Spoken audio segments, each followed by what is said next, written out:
Question वही पढ़ेंगे जो आपके एग्जाम में आएंगे ही आएंगे। हेलो हमारे प्यारे भाइयों बहनों, आई होप आप लोगों की तैयारी बहुत अच्छी चल रही होगी। आज की वीडियो से तो और ही अच्छी चलने लगी, क्योंकि इस वीडियो में आपको उन्हीं टॉपिकों के मोस्ट टाइमली क्वेश्चन मिलेंगे जो कि आपके एग्जाम में पूछे जा रहे हैं। वीडियो के लास्ट तक जरूर बने रहें। वीडियो को लाइक, कमेंट, चैनल को सब्सक्राइब तो करना ही करना है, क्योंकि ये ऐसे क्वेश्चन है जो आपके पेपर में आएंगे ही आएंगे। चलिए बिना टाइम वेस्ट किए हम सबसे पहला क्वेश्चन स्टार्ट करते हैं। बहुत ही प्यारा क्वेश्चन है, एक शिफ्ट में पूछा गया क्वेश्चन है। शिशु को कौन सा विटामिन सूर्य की रोशनी से मिलता है? देखिए, शिशु को कौन सा विटामिन है जो सूर्य की रोशनी से मिलता है? विटामिन के, विटामिन सी, विटामिन ए या फिर विटामिन डी।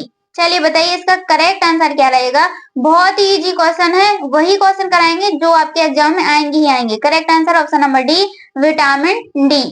चलिए अगला क्वेश्चन देखते हैं। शिशु के लिए सबसे महत्वपूर्ण पोषक तत्व क्या है? देखिए, शिशु के लिए सबसे महत्वपूर्ण पोषक तत्व कौन सा होता है वह बताना है आपको। कैल्शियम, बी आयरन, सी प्रोटीन, डी उपरोक्त सभी। तो आप समझ ही गए होंगे, इसी टाइप के क्वेश्चन आएंगे। सबसे ज्यादा समझ पर आधारित क्वेश्चन आ रहे हैं और जो भी हम टॉपिक क्वेश्चन करा रहे हैं आपको, वही क्वेश्चन आपके पेपर में आएंगे। वीडियो के लास्ट तक जरूर बने रहें। करेक्ट आंसर बनेगा यहाँ पर आपका ऑप्शन नंबर डी, उपरोक्त सभी। याद रखना, उपरोक्त सभी इसका करेक्ट आंसर हो जाएगा। नवजात शिशु को जन्म के तुरंत बाद कौन सा टीका दिया जाता है? नवजात शिशु को जन्म के तुरंत बाद कौन सा टीका दिया जाता है? MMR, DPT, polio, BCG। तो बताइए इसका करेक्ट आंसर क्या रहेगा। हम पहले भी बता चुके हैं इस क्वेश्चन को। इसका करेक्ट आंसर आपको जल्दी से कमेंट में बताना है। वेरी वेरी मोस्ट क्वेश्चन है, 7 मार्च के पेपर में ये पूछा गया था। चलिए इसका करेक्ट आंसर क्या रहेगा। करेक्ट आंसर रहेगा आपका BCG, जिसको हम बोलते हैं बैसिलस कमेट-ग्यूरेन। ये इसका फुल फॉर्म होता है। DTP का फुल फॉर्म क्या होता है ये आप हमें जरूर कमेंट में बताइएगा। आप लोगों के एग्जाम किस किस डेट को हैं ये भी बताइएगा, ताकि हम उस हिसाब से आपकी तैयारी करवा सकें। ओरल पोलियो वैक्सीन पहली बार कब दी जाती है? देखिए, जो OPV होती है, OPV का फुल फॉर्म होता है ओरल पोलियो वैक्सीन। यह कब दी जाती है? 2 साल के बाद, 6 महीने के बाद, जन्म के समय, 1 साल के बाद। कल किस किस का एग्जाम है हमारे प्यारे भाइयों बहनों? चलिए बताइए इसका करेक्ट आंसर क्या रहेगा। ऑप्शन नंबर सी, जन्म के समय। कब दी जाती है? जन्म के समय दी जाती है। अगला क्वेश्चन देखेंगे हम। नवजात शिशु के लिए सबसे आदर्श भोजन क्या है? देखिए, नवजात शिशु होते हैं उनके लिए सबसे आदर्श भोजन क्या होते हैं? फार्मूला मिल्क, गाय का दूध, माँ का दूध या फिर इनमें से कोई नहीं। बहुत इजी क्वेश्चन है हमारे प्यारे भाइयों बहनों, जल्दी से बताइए इसका आंसर क्या रहेगा।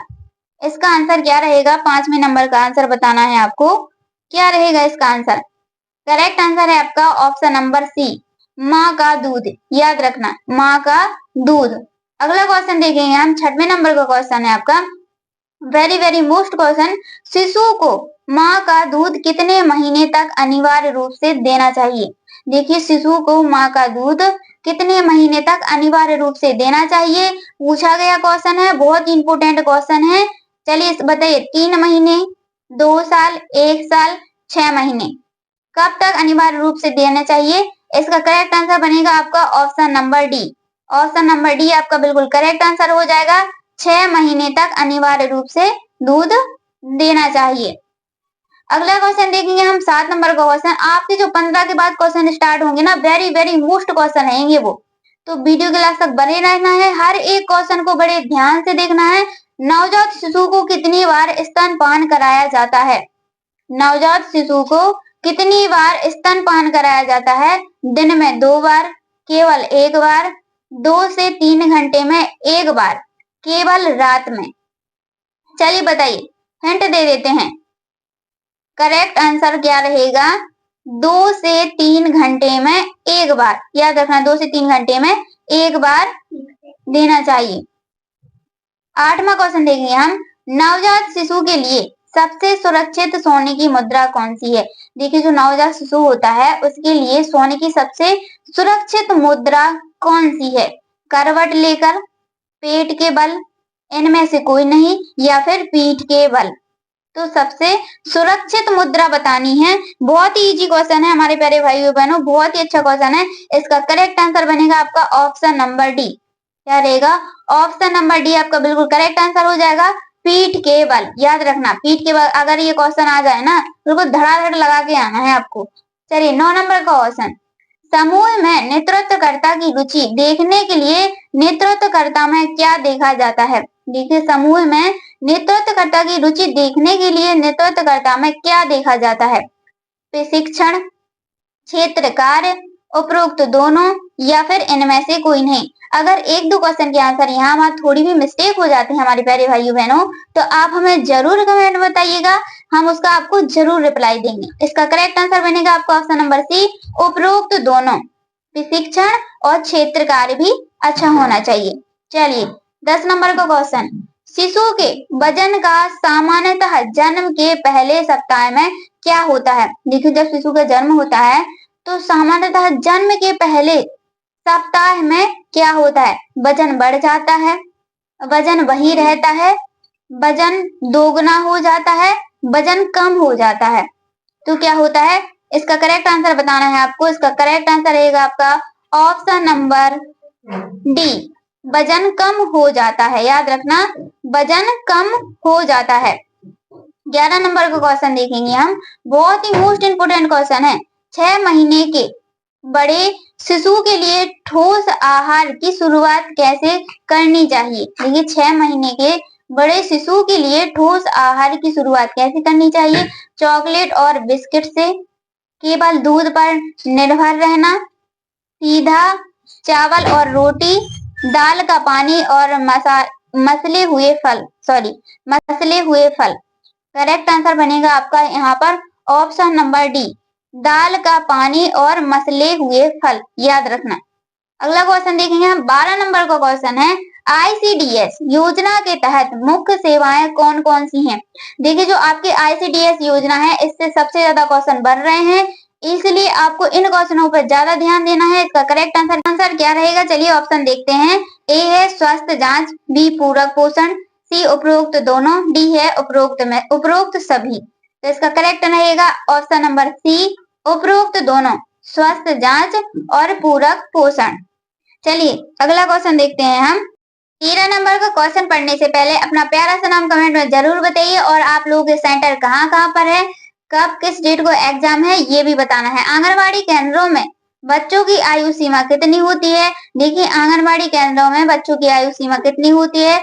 2 से 3 वर्ष, 0 से 6 वर्ष, 6 से 12 वर्ष, 0 से 3 वर्ष। चलिए बताइए, बहुत ही इंपोर्टेंट क्वेश्चन है, बहुत ही मोस्ट इंपोर्टेंट क्वेश्चन है। 11 मार्च को जो पेपर हुआ था शिफ्ट 2 में ये क्वेश्चन पूछा गया है। बताइए इसका करेक्ट आंसर क्या रहेगा हमारे प्यारे भाइयों बहनों? करेक्ट आंसर रहेगा आपका यहाँ पर ऑप्शन नंबर बी, 0 से 6 वर्ष। याद रखना, 0 से 6 वर्ष। अगला क्वेश्चन देखेंगे हम।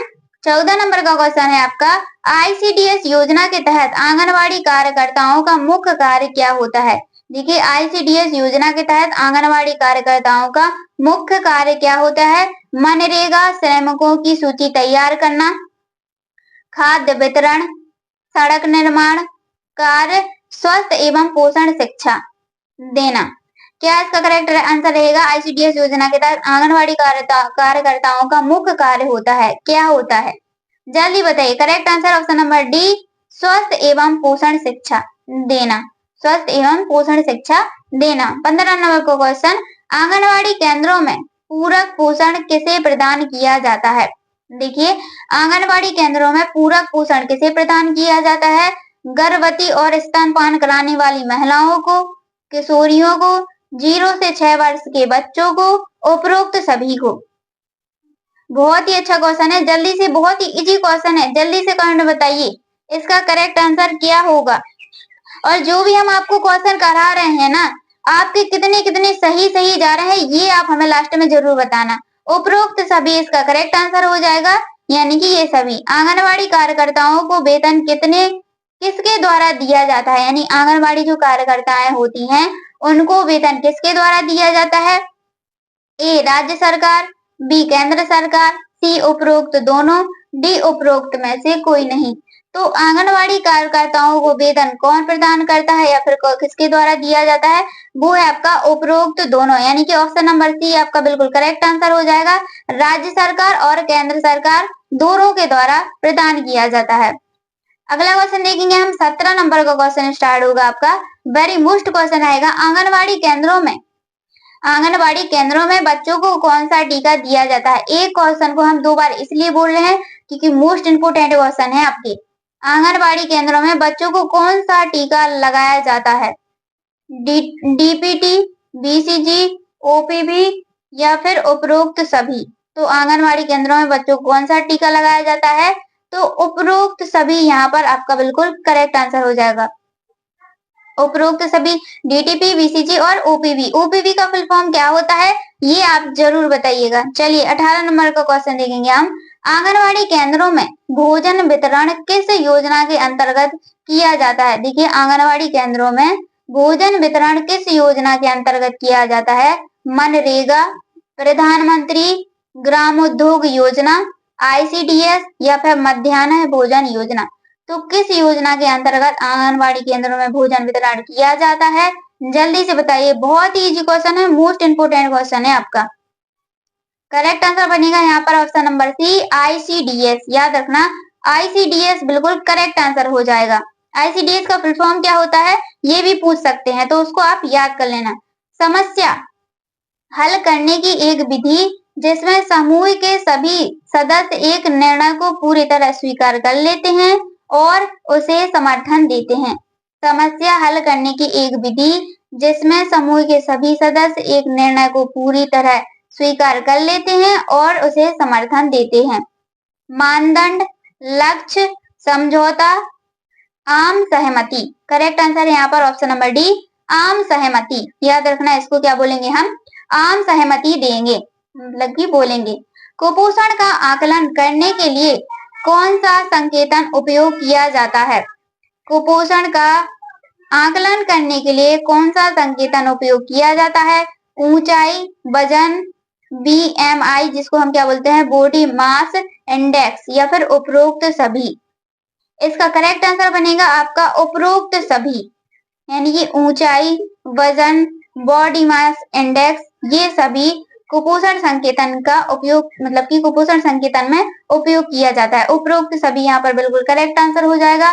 चलिए अगला क्वेश्चन देखते हैं। गंभीर कुपोषण को ग्रस्त बच्चे के लिए कौन सी सुविधाएं प्रदान की जाती हैं। देखिए गंभीर कुपोषण जो बच्चे होते हैं उनके लिए कौन सी सुविधाएं प्रदान की जाती हैं, अस्पताल में भर्ती, बी विशेष आहार, सी पोषण पुनर्वास केंद्र जिसको हम एनआरसी बोलते हैं, या फिर उपरोक्त सभी। इसका करेक्ट आंसर क्या बनेगा, जल्दी से बताइए। देखिए जो गंभीर कुपोषण बच्चे होते हैं उनके लिए कौन सी सुविधाएं प्रदान की जाती हैं, इसका करेक्ट आंसर बन जाएगा आपका ऑप्शन नंबर डी, उपरोक्त सभी, यानी कि ये सभी सुविधाएं हैं जो प्रदान की जाती हैं। चलिए अगला क्वेश्चन देखेंगे हम, 23 नंबर का क्वेश्चन है। समूह कार्य में उत्तम अभिलेख को केंद्रित होना चाहिए, यानी कि समूह जो कार्य होते हैं उन जो उत्तम अभिलेख होते हैं उन पर मतलब कि किस पर केंद्रित होना चाहिए, प्रयुक्त कौशल, बी सक्रिय संगठन, सी समूह प्रक्रिया, डी सदस्यों की विशेषताएं। तो इसका करेक्ट आंसर बनेगा आपका ऑप्शन नंबर सी, समूह प्रक्रिया, यानी कि समूह कार्य में उत्तम अभिलेख को पर केंद्रित होना चाहिए, यानी कि समूह पर केंद्रित होना चाहिए। चलिए अगला क्वेश्चन देखेंगे हम, 24 नंबर का क्वेश्चन है। आंगनवाड़ी केंद्रों में कौन सा रिकॉर्ड रखा जाता है। देखिए जो आंगनवाड़ी केंद्र होते हैं उनमें कौन सा रिकॉर्ड है जो रखा जाता है, ए पोषण स्थिति, बी बच्चों की उपस्थिति, सी टीकाकरण वितरण, डी है आपका उपरोक्त सभी। तो आंगनवाड़ी केंद्रों में कौन सा रिकॉर्ड रखा जाता है, वेरी मोस्ट क्वेश्चन है, बहुत ही अच्छा क्वेश्चन है। इसका करेक्ट आंसर क्या बनेगा हमारी प्यारी बहनों, जल्दी से इसका कमेंट में आंसर बताइए। किस किस का रिकॉर्ड है जो आंगनवाड़ी केंद्रों में रखा जाता है, वो है आपका उपरोक्त सभी, यानी कि पोषण स्थिति का, बच्चों की उपस्थिति का और टीकाकरण का भी रिकॉर्ड रखा जाता है। पोषण अभियान में प्रमुख रूप से किस पर ध्यान दिया जाता है। देखिए पोषण अभियान में प्रमुख रूप से किस पर ध्यान दिया जाता है, ए सड़क निर्माण, बी कृषि, सी बच्चों और महिलाओं का पोषण, डी है कृषि सुधार। तो इसका करेक्ट आंसर क्या हो जाएगा, पोषण अभियान में प्रमुख रूप से किस पर ध्यान दिया जाता है, वो है आपका ऑप्शन नंबर सी, बच्चों और महिलाओं का पोषण। ऑप्शन सी यहाँ पर बिल्कुल करेक्ट आंसर हो जाएगा, बच्चों और महिलाओं के पोषण पर ध्यान दिया जाता है पोषण अभियान में। चलिए 26 नंबर का क्वेश्चन देखते हैं, बहुत ही मोस्ट इंपोर्टेंट क्वेश्चन है। किस सामाजिक समूह के भाग के रूप में शुल्कों का होना आवश्यक है? देखिए कौन सा सामाजिक समूह है जिसके भाग में शुल्कों का होना आवश्यक है? ए है परिवार, बी आस पड़ोस, सी है विद्यालय, डी है आपका उपरोक्त सभी। इसका करेक्ट आंसर क्या रहेगा? देखिए शुल्कों का होना आवश्यक होता है, दिमाग लगाने वाली बात है इसमें। इसका करेक्ट आंसर रहेगा आपका ऑप्शन नंबर सी, विद्यालय। याद रखना ऑप्शन नंबर सी बिल्कुल करेक्ट आंसर हो जाएगा, विद्यालय। 27 नंबर का क्वेश्चन देखेंगे। 27 नंबर का क्वेश्चन बहुत ही इंपोर्टेंट क्वेश्चन है आपके लिए। जो नेतृत्वकर्ता अपने भाषण तथा चरित्र में ईमानदार होता है वह दर्शाता है, तो वह क्या दर्शाता है? जो नेतृत्वकर्ता नेता होता है अपने भाषण या चरित्र में ईमानदार होता है वह दर्शाता है, क्या दर्शाता है? ए है सत्यनिष्ठा, बी है धैर्य, सी है सेवकत्व और डी है आपका उपरोक्त में से कोई नहीं। इसका करेक्ट आंसर हो जाएगा आपका ऑप्शन नंबर ए। ऑप्शन नंबर ए बिल्कुल करेक्ट आंसर हो जाएगा, सत्यनिष्ठा दर्शाता है। क्या दर्शाता है? सत्यनिष्ठा दर्शाता है। 28 नंबर का क्वेश्चन देखेंगे हमारे प्यारे भाइयों बहनों। समक्ष आंगनवाड़ी का मुख्य उद्देश्य होता है। देखिए समक्ष आंगनवाड़ी का मुख्य उद्देश्य क्या होता है? आंगनवाड़ी सेवाओं का आधुनिकीकरण, बी बेरोजगारी कम करना, सी महिला सशक्तिकरण, डी है आपका डिजिटल शिक्षा। तो सक्षम आंगनवाड़ी का मुख्य उद्देश्य क्या होता है? बहुत ही इजी सा क्वेश्चन है, जल्दी से बताइए हमारे प्यारे भाइयों इसका करेक्ट आंसर क्या रहेगा। देखते हैं कौन कौन बता है। वही बता दिया ना, करेक्ट आंसर ऑप्शन नंबर ए, आंगनवाड़ी सेवाओं का आधुनिकीकरण। ए बिल्कुल यहाँ पर आपका बिल्कुल करेक्ट आंसर हो जाएगा।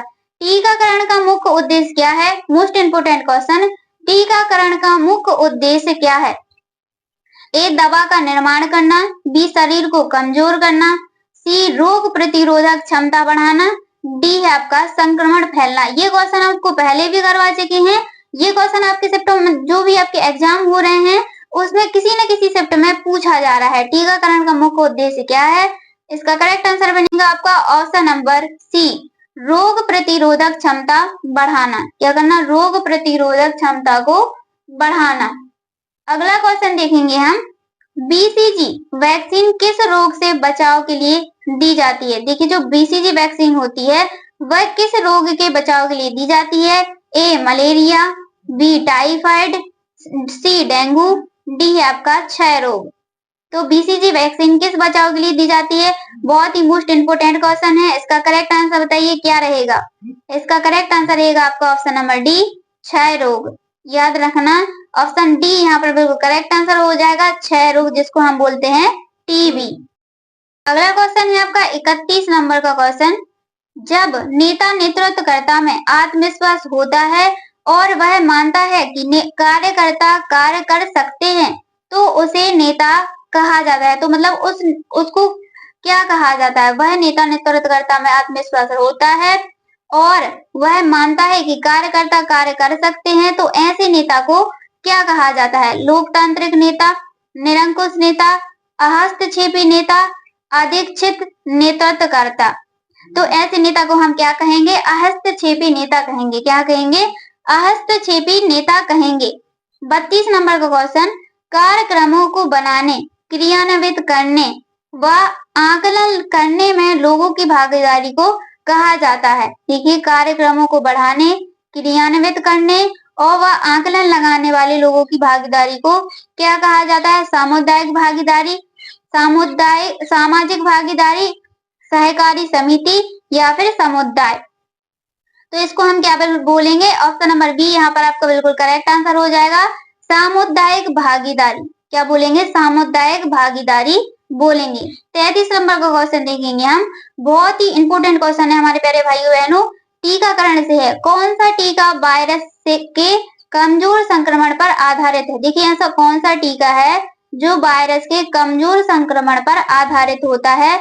ए है आपका MMR, बी है आपका Covishield, C hepatitis B, D है आपका रेबीज। इसका करेक्ट आंसर क्या बनेगा? कौन सा टीका वायरस के कमजोर संक्रमण पर आधारित होता है। वह है आपका ऑप्शन नंबर ए। क्या है? MMR। याद रखना, MMR का फुल फॉर्म क्या होता है ये भी पूछ सकते हैं, तो MMR का फुल फॉर्म क्या होता है ये आप हमें जरूर कमेंट बताइएगा। चलिए 34 नंबर का क्वेश्चन देखते हैं। रोटा वायरस वैक्सीन किस रोग से बचाने के लिए दी जाती है? सभी को पता है, सभी को पता है इस क्वेश्चन का आंसर हमारे प्यारे भाइयों बहनों। रोटा वायरस वैक्सीन किस रोग से बचाने के लिए दी जाती है? मलेरिया, बी दस्त, सी खसरा, डी है आपका डेंगू। तो रोटा वायरस वैक्सीन किस रोग के बचाव के लिए दी जाती है? बहुत ही अच्छा क्वेश्चन है, जल्दी से बताइए। इजी आंसर है। अगर ये क्वेश्चन आ जाए ना आपके एग्जाम में तो आप बिल्कुल ऑप्शन नंबर बी लगा के आएंगे। काय के लिए होता है? दस्त के लिए होता है। रोटा वायरस वैक्सीन दस्त बचाव के लिए होता है। 35 नंबर का क्वेश्चन, कौन सा टीका मांसपेशियों में लगाया जाता है? देखिए ऐसा कौन सा टीका है तो मांसपेशियों में लगाया जाता है? चलिए ऑप्शन देखते हैं। Option number A hepatitis B polio, C MMR, MMR का फुल फॉर्म क्या होता है? डी आपका बीसीजी का फुल फॉर्म तो आपको बताना ही बताना है क्योंकि मोस्ट इंपोर्टेंट है। आंसर बताने से पहले अपना प्यारा सा नाम कमेंट में जरूर बताइएगा। चलिए इसका करेक्ट आंसर रहेगा आपका ABCD में से option number A hepatitis B. धन्यवाद।